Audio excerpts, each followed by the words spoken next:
నమస్తే Congress party firebrand Firoz Khan గారు మనతో పాటు మాట్లాడదాం. ఇక పార్లమెంట్ ఎన్నికల వేళ BRS versus Congress versus BJP నేత మధ్య మాటలు యుద్ధం నడుస్తూ ఉంది.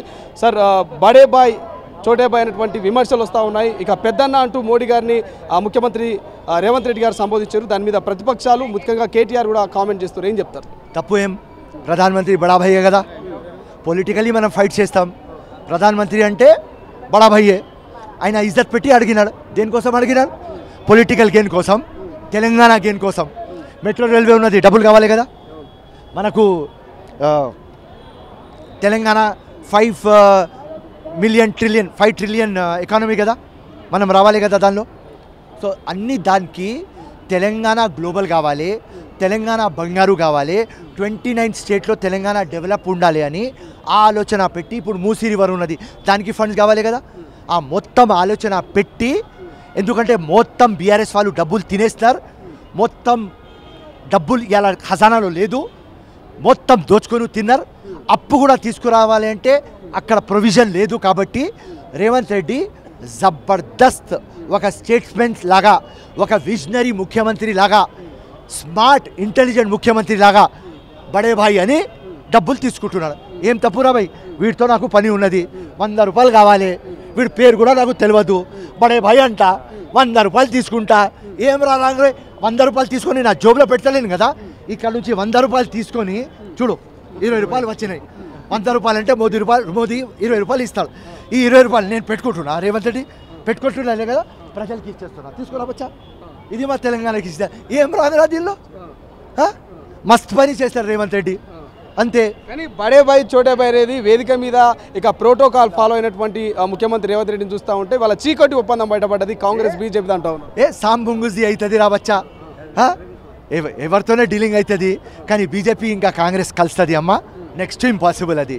కానీ రేవంత్ రెడ్డి డబ్బులు రావాలి మనకు, తెలంగాణకి అవసరం డబ్బులు, దోచుకు తిన్నారు కాబట్టి బీఆర్ఎస్ వాళ్ళు, మనకు ప్రొవిజన్లు లేవు, పబ్లిక్ అడుగుతున్నది, మనం వాదా చేసినాం, ఏదైనా చెప్పి డబ్బులు తీసుకురావాలి అని స్ట్రాటజిటికల్గా, క్యాల్కులేటివ్గా జబర్దస్త్ వేసినాడు. నేను చూసుకొని టీవీలో రేవంత్ రెడ్డి ఇట్లా బడే బాయ్ అంటేనే ఫ్లయింగ్ కిస్ ఇచ్చిన రేవంత్ రెడ్డికి, వా వా వా జబర్దస్త్ అని. ఇది తెలంగాణ.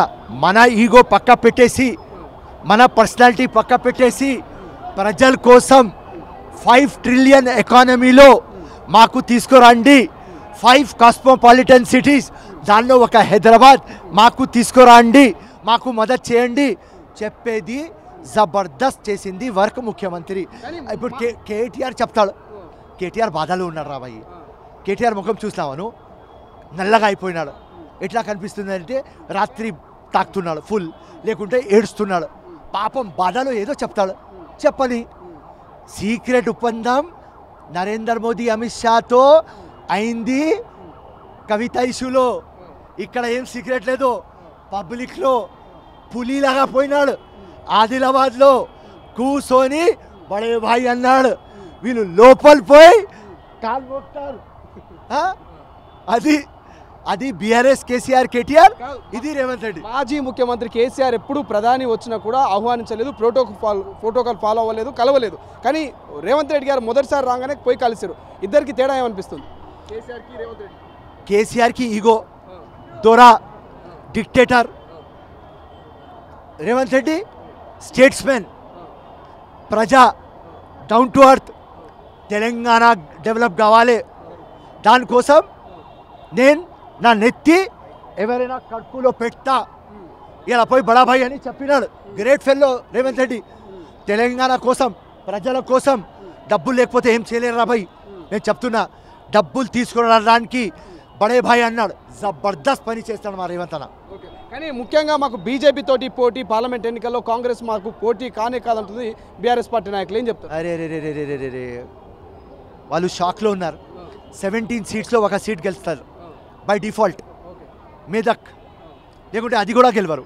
మెదక్ ఎందుకు గెలుస్తుంది? ఎవరు నిలబడితే గెలుస్తుంది? అక్కడ ఎవరైనా నిలవని బీఆర్ఎస్ హవా అక్కడ ఉన్నది. హరీష్ రావు ఉన్నాడు, కేసీఆర్ ఉన్నది, ఏది ఉన్నది. సో బై డిఫాల్ట్ గెలిస్తే ఒక మెదక్, లేకుంటే ఒక సీట్ కూడా గెలవరు. ఎమ్మెల్యేస్ మొత్తం బీఆర్ఎస్ది, కాంగ్రెస్తో టచ్లో ఉన్నారు. ఎలక్షన్ తర్వాత ఒక సీట్ రాకపోతే అందరు దుంకాలని డిసైడ్ అయినారు.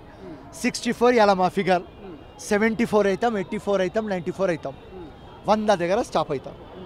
ఇది పరిస్థితి. బీఆర్ఎస్ ఖాళీ అవుతుంది. కేటీఆర్ పరేషాన్ ఉన్నాడు. దానికోసం ఇట్లాంటి డైలాగ్లు ఇట్లాంటి స్టేట్మెంట్లు ఇస్తున్నాడు. వాస్తవం చూస్తే వాళ్ళ కాళ్ళ నుంచి నీళ్ళు వెళ్ళిపోతున్నాయి. That's all. అది మీకు కూడా తెలుసు. కానీ ఫిరోజ్ ఖాన్కి అడగాలే కదా, అడుగుతున్నారు. ఇప్పుడు చాలామంది కొత్త వాళ్ళు మాజీ మేయర్లు, అదేవిధంగా కార్పొరేటర్లు, మాజీ ఎమ్మెల్యేలు, సిట్టింగ్ ఎంపీలు కూడా కాంగ్రెస్ పార్టీలో జాయిన్ అవుతున్నారు. సో ఎప్పటి నుంచో కష్టపడుతున్నట్టు మీలాంటి ఎంతోమంది సీనియర్ కాంగ్రెస్ కార్యకర్తలకు ఇప్పుడు వస్తున్నటువంటి ఎవరైతే కొత్తగా బీఆర్ఎస్ నుంచి కాంగ్రెస్లోకి వస్తున్నటువంటి వాళ్ళకు ఎట్లా సద్య కలుగుతుంది, ఎట్లా వీళ్ళు కాంగ్రెస్ పార్టీ ముందుకు తీసుకుపోతారు? ఏం కాదు, యంగ్ బ్లడ్ రావాలి, కొత్తోళ్ళు రావాలి, మేము పెరగాలి. కాంగ్రెస్ అంటే ఓషన్లో అన్ని నీళ్ళు వస్తాయి. రాని మాకు మా విలువ ఉన్నది, వాళ్ళకు వాళ్ళ విలువ ఉంటుంది. మేము కష్టపడినాం, రక్తం ఇచ్చినాం, మా విలువ ఉంటుంది. వాళ్ళు వచ్చి చెమటా ఇస్తారు, వాళ్ళ విలువ ఉంటుంది. మొన్నటి వరకు 10 ఏళ్ళ అధికారంలో ఉన్నటువంటి పార్టీలో ఉన్నారు. ఇప్పుడు కాంగ్రెస్ అధికారంలో వచ్చారు, మళ్ళీ ఈ పార్టీలోకి వస్తా ఉన్నారు. సో ఎట్లా చూడవచ్చు? వస్తారు రా భయ్, వస్తారు, పని చేస్తారు. పని చేసిన తర్వాత వాళ్ళ విలువ వస్తుంది. ఇలా వెల్కమ్ అందరికీ చెప్తాం, కానీ గుండెలో పెట్టుకోము కదా. మాలాగా క్యాండిడేట్లు రక్తం ఇచ్చిన వాళ్ళు గుండెలో ఉంటాం, అంతే. ఫిరోజ్ భాయ్ ఒక క్వశ్చన్ అడుగుతా. మొన్నటిదాకా ప్రతిపక్ష పార్టీలో ఉన్నటువంటి అదే నాయకులు మీరు దొంగలు అన్నారు, అవినీతికి పాల్పడరు అన్నారు. వాళ్ళు ఇవాళ మీ పార్టీలోకి రాగానే సాధారణంగా ఆహ్వానిస్తూ మా సోదరులు అంటున్నారు. ఇది ఎక్కడ న్యాయం? రాజకీయం అంటే అదే కదా, దానికోసం లంగా అంటాం కదా. రాజకీయం కంటే లంగా ఏది లేదు, దానికంటే మంచిది ఏది లేదు. చెప్పాలి, బీఆర్ఎస్ పార్టీ కేసీఆర్ మా ఎమ్మెల్యేస్కి కొని మాకు అపోజిషన్ హోదా కూడా తీసేస్తున్నాడు. ఆ రోజు మేమందరం కూర్చొని రేవంత్ రెడ్డి అన్నా కానీ, ఉత్తమ్ అన్నా కానీ, కోమటిరెడ్డి అన్నా కానీ, విక్రమ్ అన్నా, బట్టి అన్నా కానీ, మేమందరం ఆ రూమ్లో కూర్చున్నాం. మేము అన్నా ఏ రోజు మనం పవర్లో వస్తే అది సేమ్ అది చేద్దాం అన్నా. వాళ్ళు మనకు 5 దగాయి తెచ్చి ఇడిసేసినారు. అపోజిషన్ హోదా తీసేసి ఎంఐఎంకి ఇచ్చేసినారు. మనకు ఈ పరిస్థితి ఇట్లా చేసినారు. మన కార్యకర్తలకు కేసులో బుక్ చేస్తారు, మన కార్యకర్తకి రోడ్ల మీద తెచ్చినారు. ఈ ఫాల్తు నా కొడుకులకు మనం కూడా చేద్దామన్నా అని ప్రామిస్ చేసుకున్నాం. అది స్టార్ట్ అయింది, తప్పకుండా చేస్తాం రా బచ్చా. అపోజిషన్ లేకుండా చేస్తారు మీరు? 100%, నో డౌట్. ఓకే. సో ఇప్పుడు గ్రేటర్ హైదరాబాద్ విషయానికి వస్తే ఎంపీ అభ్యర్థిగా ఫిరోజ్ ఖాన్ ఉండబోతున్నాడా? ఫిరోజ్ ఖాన్ ఆల్వేస్ ఫైటర్, యోధ. మా రేవంత్ అన్నకు తెలుసు, మా రాహుల్ గాంధీకి తెలుసు. హైదరాబాద్ అంటే ఎస్, సికింద్రాబాద్ అంటే ఎస్, నిజామాబాద్ ఎస్. కానీ నేను అడిగేది ఏది? వారణాసి, నరేంద్ర మోదీ. ఫిక్సా? వారణాసి ఫిక్సా? ఇస్తే సంతోషం. ఎప్పుడు ఫిరోజ్ ఖాన్ విప్లవం కదా.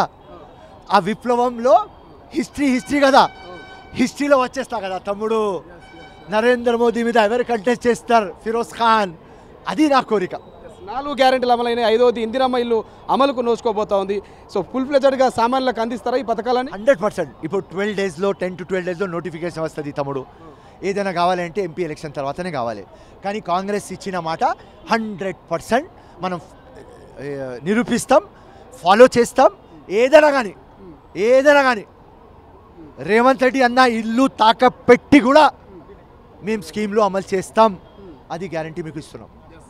Thank you so much. ఇది ఇక కుండ బద్దలు కొట్టే ప్రయత్నం చేశారు ఫిరోజ్ ఖాన్. ఇక రేవంత్ రెడ్డి గారి ఇల్లును కుదబెట్టైనా సరే ఖచ్చితంగా తెలంగాణ ప్రజలకు మేము ఇచ్చిన 6 గ్యారెంటీలు అమలు చేస్తామన్నటువంటి ధీమా వ్యక్తం చేస్తూ ఉన్నారు. చూద్దాం పార్లమెంట్ ఎన్నికల వేళ ఏం జరగబోతుంది, ఎవరికి మెజారిటీ ఆఫ్ సీట్లు రాబోతా ఉన్నాయి, ఢిల్లీలో ఎవరు చక్రం తిప్పబోతున్నారు అనేది మరికొద్ది వెయిట్ చేయాల్సిందే. కెమెరా పర్సన్ అజయ్తో శ్రీశైలం, తొలి వెలుగు, హైదరాబాద్.